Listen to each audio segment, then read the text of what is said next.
Class 9th के chapter number 2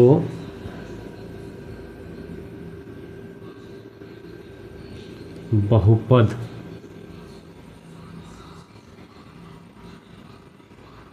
polynomials को पढ़ेंगे।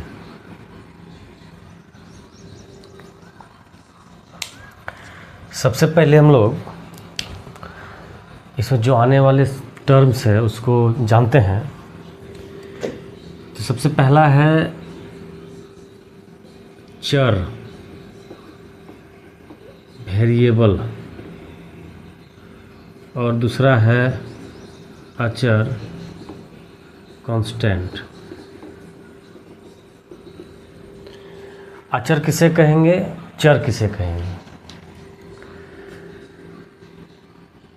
तो बीजी व्यंजक में वैसे पद जिसका मान बदलते रहता है, हर एक स्थिति में उसका मान अलग अलग होता है, उसे हम लोग चर कहते हैं। और वैसे पद जिसका मान कभी भी नहीं बदलता, हमेशा एक ही रहता है, उसे हम लोग अचर कहते हैं। चर को हम लोग x, y, z इस तरह से दिखाते हैं, और अचर को जनरली छोटी a, छोटी b, छोटी c से दिखाते हैं, या 1, 2, 3 इस तरह भी लिख सकते हैं। क्योंकि देखिए 1, 2, 3 कहीं भी रहेगा तो इसका वैल्यू हम लोग 1, 2, 3, एक को एक ही समझेंगे, दो को दो ही समझेंगे। और x, y, z इसका हर एक जगह, कोई भी बीजी व्यंजक में हर एक जगह अलग अलग इसका वैल्यू होता है, इसलिए हम लोग इसको चर बोलते हैं। तो यहाँ पर बहुपद को पढ़ने से पहले हम लोग चर और अचर दो पद था, दो शब्द था, इसको हम लोग जाने। बहुपद किसे कहेंगे, इसी से आगे हम लोग बढ़ेंगे। किसी भी बीजी व्यंजक में चर और अचर यदि गणितीय संक्रिया से जुड़ी हुई हो एक दूसरे से, क्या बोले, चर और अचर कोई भी गणितीय संक्रिया से जुड़ी हुई हो तो उसे हम लोग बहुपद कहेंगे। मान लेते हैं कि यहाँ पर कोई एक चर ले लेते हैं x और अचर ले लेते हैं a, तो ये जो है एक प्रकार से बहुपद हो गया। एक बीजीय व्यंजक है, बीजीय व्यंजक है जिसे हम लोग, जिसमें चर और अचर दोनों होना चाहिए, नहीं भी रहे तो भी चलेगा, लेकिन रहे तो ज़्यादा अच्छा होगा। यानी चर और अचर किसी गणितीय संक्रिया से जुड़ी हुई हो, उस बीज व्यंजक को हम लोग बहुपद बोलेंगे। क्या बोलेंगे? बहुपद बोलेंगे। चलिए, तो अभी जैसे उदाहरण हम लोग देखिए, x+1, x को भी हम लोग बहुपद कर सकते हैं, a को भी बहुपद कर सकते हैं। आगे हम लोग पढ़ेंगे कि किस प्रकार से बहुपदों को हम लोग विभाजित करते हैं। तो पदों के आधार पर, पदों के आधार पर विभाजन।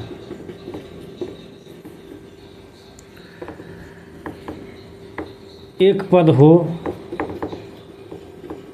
तो उसे एक पदी कहेंगे, जैसे x, a, x², y², इस तरह कुछ भी रहे तो उसे हम लोग एक पदी कहेंगे। दो पद रहे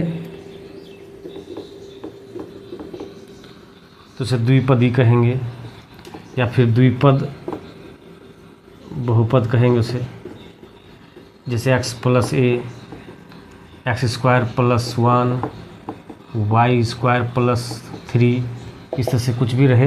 क्योंकि इसमें देखिए दो पद है, हर एक में दो पद है, इसलिए द्विपद हो गया, द्विपद बहुपद। और तीन रहे,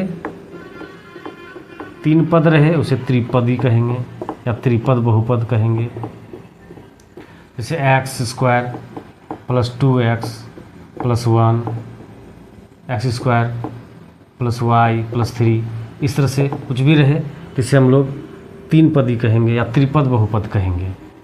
चलिए अगला, 9th क्लास में, क्लास 9th में मुख्यतः एक चर वाले बहुपद के बारे में पढ़ेंगे, जिसमें एक चर हो। एक चर क्या होता है, जैसे x + 1, x plus a, y plus 3, y square plus 3, इस तरह से पढ़ेंगे। यानी जिसमें एक के बहुपद को हम लोग पढ़ें तो आसानी से बता सकते हैं क्या है। एक्स के साथ जो गुणा में रहेगा उसे हम लोग उसके गुणांक कहेंगे। वाई का गुणांक 3, जेड का गुणांक 4। तो चर जिसके साथ गुणा के रूप में रहे उस अचर को हम लोग उस चर का गुणांक कहेंगे। एक बहुपद हम लिखते हैं 2x² plus 3, 3x plus 1, 3 square 3y³ plus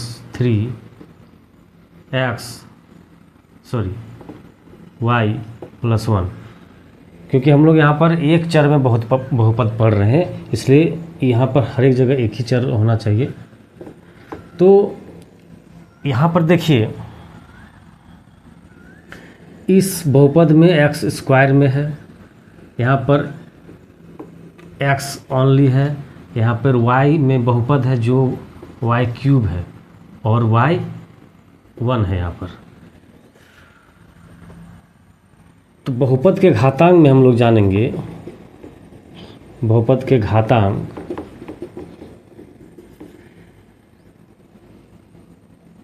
बहुपद जिस चर में हो उसके महत्तम या अधिकतम घात को ही उस बहुपद का घातांक कहेंगे। या कहते हैं, क्या कहे कि जिस चर में बहुपद दिया हुआ है उस चर के महत्तम घात को उस बहुपद का घातांक कहेंगे। तो यहाँ पर इस बहुपद का घातांक कितना हो जाएगा, क्योंकि x सिर्फ यहाँ पर x एक जगह है और इस पर पावर 2 है, यानी x पर ये जो चर है x चर में ये जो बहुपद है इसका घात कितना है, 2 है, इसलिए इसका घातांक भी 2 हो जाएगा। इसमें देखिए x में है बहुपद, x का घात कितना है, 1 है, इसलिए इसका घातांक 1 हो जाएगा। यहाँ पर देखिए, यहाँ पर y में है बहुपद और इसका घातांक कितना है, 3 है और यहाँ पर 1 है, तो महत्तम घात कितना है, 3 है, इसलिए इस बहुपद का घातांक 3 हो जाएगा। तो इस प्रकार से हम लोग देखिए कि बहुपद के घातांक किसे कहा जाएगा। आगे हम लोग बहुपद के फिर एक प्रकार पढ़ेंगे, घात के आधार पर या घातांक के आधार पर बहुपद के प्रकार। एक हम लोग उदाहरण लिए थे अभी, 2x² प्लस 2, 3x प्लस 1 और इधर कुछ लिए थे 3y³ प्लस y प्लस 1, इस तरह से कुछ लिए थे। तो एक घात वाले या एक घातांक वाले बहुपद को हम लोग रैखिक बहुपद कहेंगे। क्या कहेंगे, रैखिक बहुपद, लीनियर पॉलिनोमियल। 2 घात वाले हम लोग द्विघात बहुपद कहते हैं, इसको क्वाड्रेटिक पॉलिनोमियल बोलते हैं। 3 घात हो उसे हम लोग त्रिघात बहुपद बोलते हैं, या उसको क्यूबिक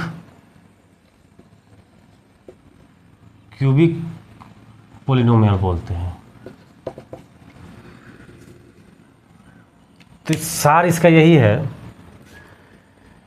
कि जिस चर में बहुपद है उस चर के महत्तम घात को ही उस बहुपद का घातांक कहेंगे, और एक घातांक वाले बहुपद को रैखिक बहुपद कहेंगे, दो घातांक वाले बहुपद को द्विघात बहुपद बोलेंगे और तीन घातांक वाले बहुपद को त्रिघात बहुपद बोलेंगे। लीनियर पॉलिनोमियल, क्वाड्रेटिक पॉलिनोमियल और क्यूबिक पॉलिनोमियल। चलिए अगला हम कुछ उदाहरण लेते हैं।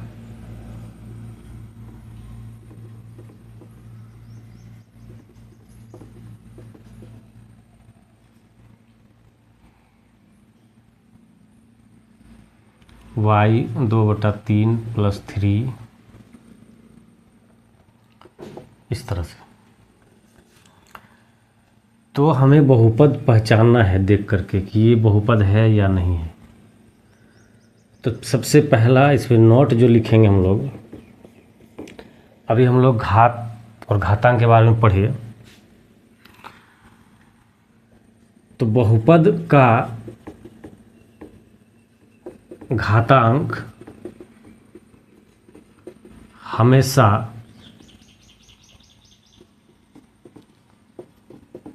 पूर्ण संख्या होता है या होना चाहिए या होता है, जो भी आप बोलिए। कोई भी बहुपद होता है उसका घातांक पूर्ण संख्या होगा। पूर्ण संख्या हम लोग पिछले चैप्टर में पढ़ चुके हैं। पूर्ण संख्या क्या होता है? 0 से शुरू होता है और उसे प्राकृत संख्या जोड़ दिया जाए, 0 1 2 3, तो उसे हम लोग पूर्ण संख्या कहेंगे। यानी जो मुख्य बातें हैं वो ये है कि वैसे बहुपद या वैसा बीजीय व्यंजक, वैसा बहुपद जिसका घात या वैसा बीजीय व्यंजक जिसका घात पूर्ण संख्या है उसे हम लोग बहुपद कहेंगे।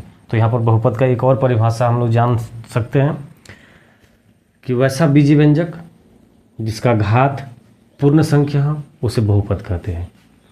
अब देखिए यहाँ पर हम लोग जांच करेंगे इनमें से कौन बहुपद है और नहीं है। तो आप पहला नंबर में इसको देख सकते हैं, इसका घात कितना है। चलिए सबसे पहले घात लिखते हैं। इसका घात 2 है। इस बहुपद का घातांक या घात 1/2 है, क्योंकि x का जो पावर होता है वही होता है। यहाँ पर देखिए y में बहुपद है तो इसका घातांक कितना है? 2/3 है। अब आप बताइए ये पूर्ण संख्या है? जी पूर्ण संख्या है 2। ये पूर्ण संख्या है? नहीं है। ये पूर्ण संख्या है? नहीं है। दैट मीन्स ये बहुपद है, ये बहुपद नहीं है, ये बहुपद नहीं है। तो बहुपद पहचानने का क्या नियम है कि उसका घात को देखेंगे। घात अगर पूर्ण संख्या है, घात अगर पूर्ण संख्या है तो उसे हम लोग बहुपद बोलेंगे, अन्यथा बहुपद नहीं बोलेंगे। चलिए टॉपिक की ओर चलते हैं। बहुपद के शून्यक।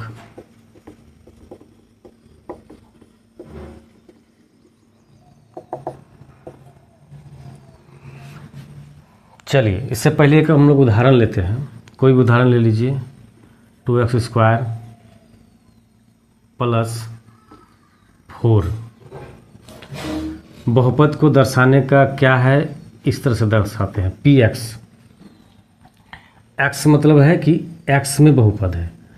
कभी कभी हम लोग py लिखते हैं, इसका मतलब हुआ 3y + 3 अगर लिखें तो ये y में बहुपद है। तो बहुपद के शून्यक का मतलब है कि y का वैसा वैल्यू, यहाँ पर दूसरे एग्जाम्पल में देखते हैं 3y + इसमें, तो x का वैल्यू क्या रखा जाए। देखिए यहाँ पर हम देख पा रहे हैं, यहाँ पर क्योंकि ये द्विघात में था इसलिए थोड़ा सा प्रॉब्लम हुआ हम लोग को, लेकिन इसको सिंपल सा आप देख करके समझ सकते हैं कि y का वैल्यू अगर -1 रखें, 3 -1 + 3 तो -3 और +3 हो गया 0। तो इसका मतलब है y बराबर -1 जो है इसका शून्यक है। क्या है? शून्यक है। y बराबर -1 क्या है? y का वैल्यू अगर -1 रखेंगे यानी -1 इस बहुपद का शून्यांक है। अब देखिए तो y बराबर बहुपद px का शून्यक एक ऐसी संख्या c है ताकि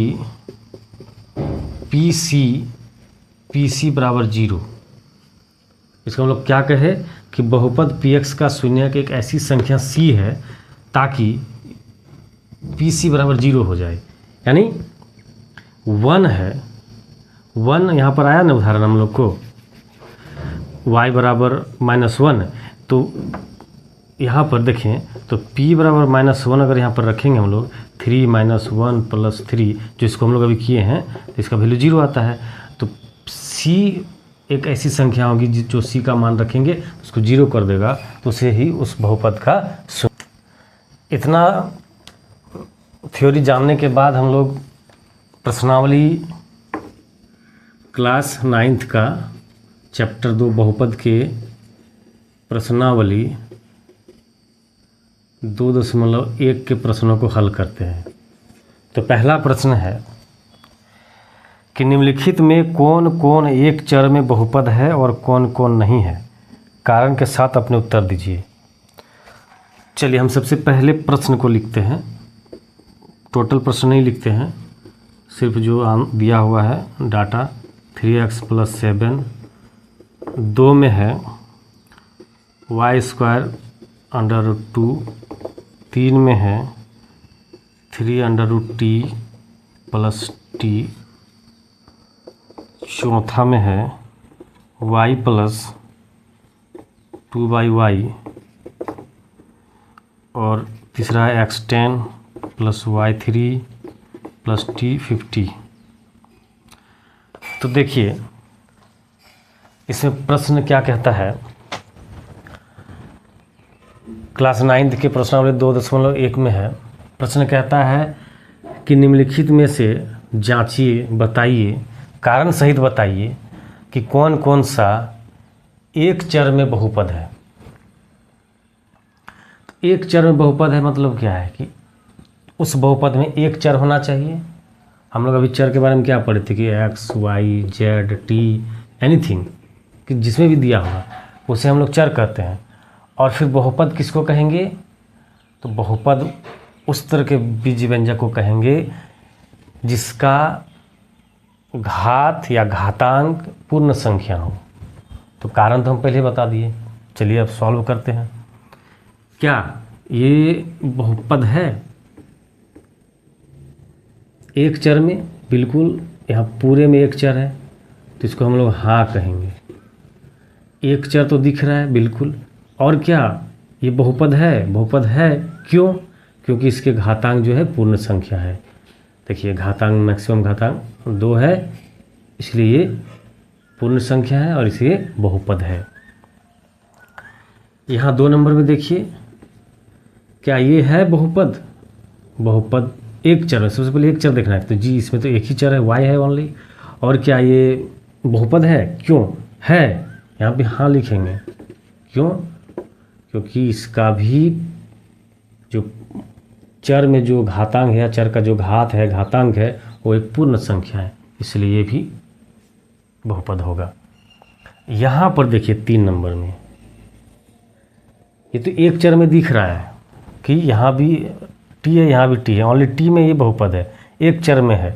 लेकिन क्या इसके घात जो है, इस पर जो किसी भी पर पावर जो है, क्या वो नेगेटिव पूर्ण संख्या है? नहीं है। यहाँ पर देखिए इसको हम लोग 3t1 मतलब 1/2 लिख सकते हैं। रूट का मतलब होता है पावर 1/2 + t√2। देखिए यहाँ पर क्या आ गया? घात आ गया, पूर्ण संख्या नहीं आया, इसलिए ये नहीं होगा, ये बहुपद नहीं होगा, ये बहुपद नहीं होगा। अगला देखिए,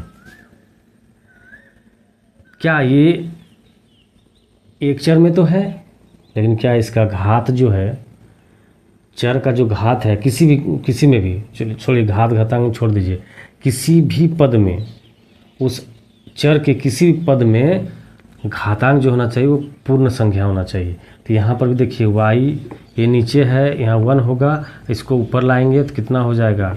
माइनस हो जाएगा। इसको हम लोग पढ़े हैं, तो ये भी हो जाएगा आपका मतलब बहुपद नहीं होगा। यहाँ देखिए यहाँ पर एक चर में बोला था ना, प्रश्न क्या था कि एक चर में बहुपद, ये बहुपद है लेकिन 3 पद में है, मतलब 3 चर का बहुपद है, एक्स वाई टी 3 चर है इसमें, इसलिए ये एक चर में बहुपद नहीं है। सिर्फ बोलता क्या ये बहुपद है, तो ये बिल्कुल बहुपद है, लेकिन यहाँ पर प्रश्न कह रहा है कि एक चर में बहुपद है, तो एक चर में बहुपद नहीं है, तो इस तरह से ये भी बहुपद नहीं हो। संख्या 2 में कह रहा है कि निम्नलिखित में से प्रत्येक में एक्स स्क्वायर का गुणांक लिखिए।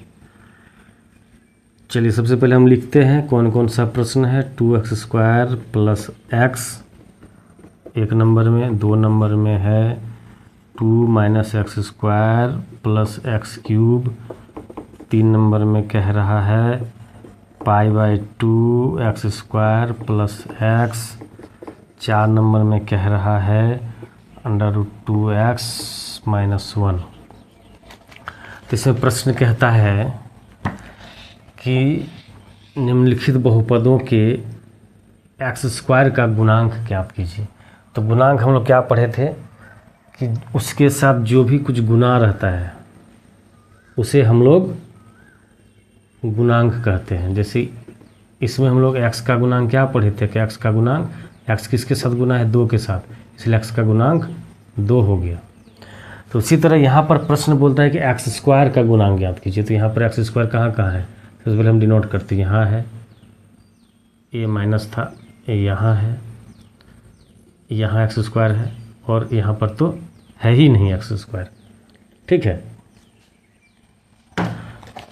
एक्स स्क्वायर ही का है ना जी, बिल्कुल एक्स स्क्वायर ही का है। तो अब देखिए यहाँ एक्स स्क्वायर किसके साथ गुना है, 1 के साथ गुना है, इसलिए इसका एक्स स्क्वायर का गुणांक कितना हो जाएगा, 1 हो जाएगा।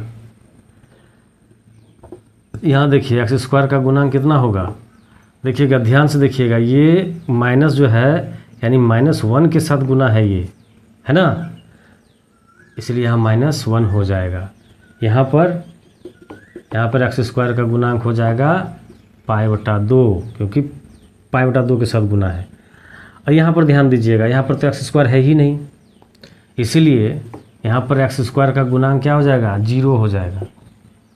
कोई भी यहाँ तो एक्स स्क्वायर है ही नहीं ना, तो एक्स स्क्वायर किसके साथ गुना है, 0 0 के साथ गुना करो ख़त्म, इसलिए एक्स स्क्वायर का यहाँ गुणांक 0 होगा। चलिए प्रश्न संख्या 3, 35 घात का द्विपद और 100 घात का एक पदी का उदाहरण दीजिए। तो द्विपद है ना, तो एक्स स्क्वायर मतलब एक्स स्क्वायर नहीं सॉरी एक्स पावर 35 प्लस कुछ भी लिख दीजिए ना, यहाँ पर 2 लिख दीजिए।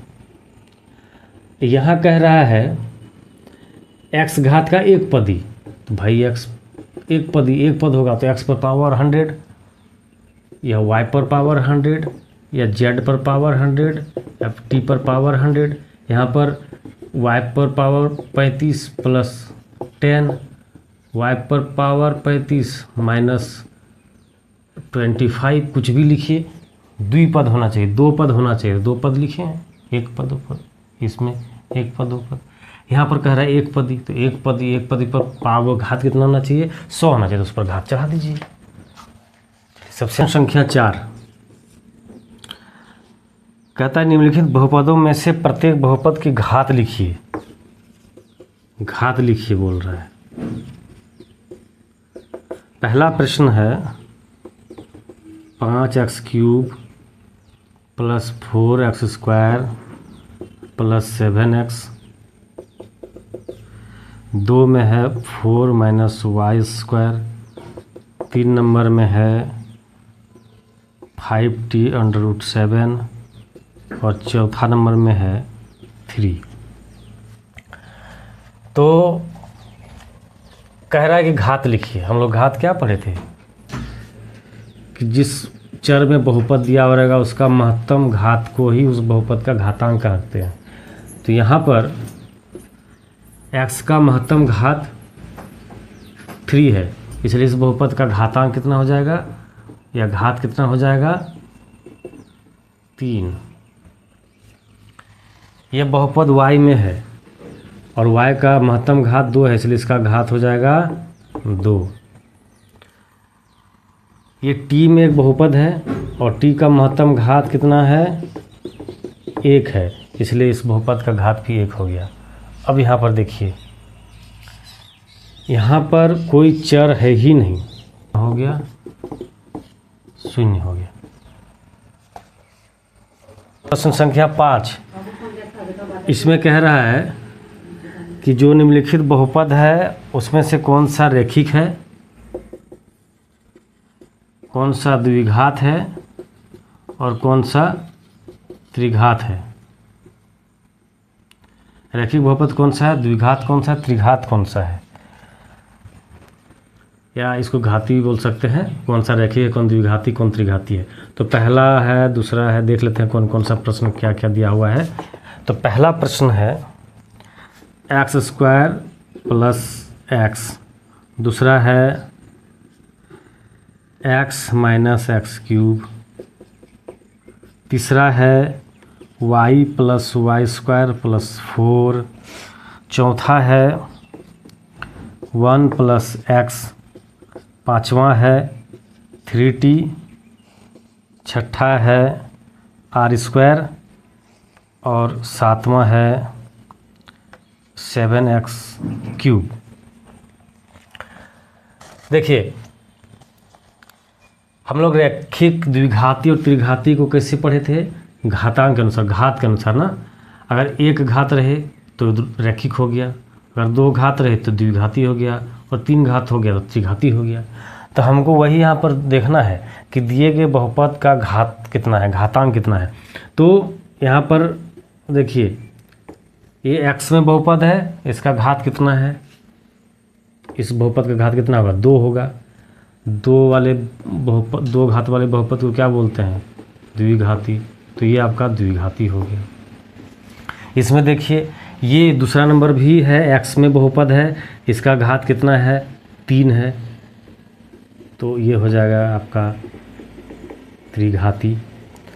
तीसरा नंबर में देखिए, ये y में है बहुपद, y में बहुपद है, तो इस y के बहुपद वाले का घात कितना है, 2 है, क्योंकि घात हम लोग जो पढ़ते थे, जिस चर में दिया है उसका महत्तम या अधिकतम घात को ही उस बहुपद का घात या घातांक बोलते थे।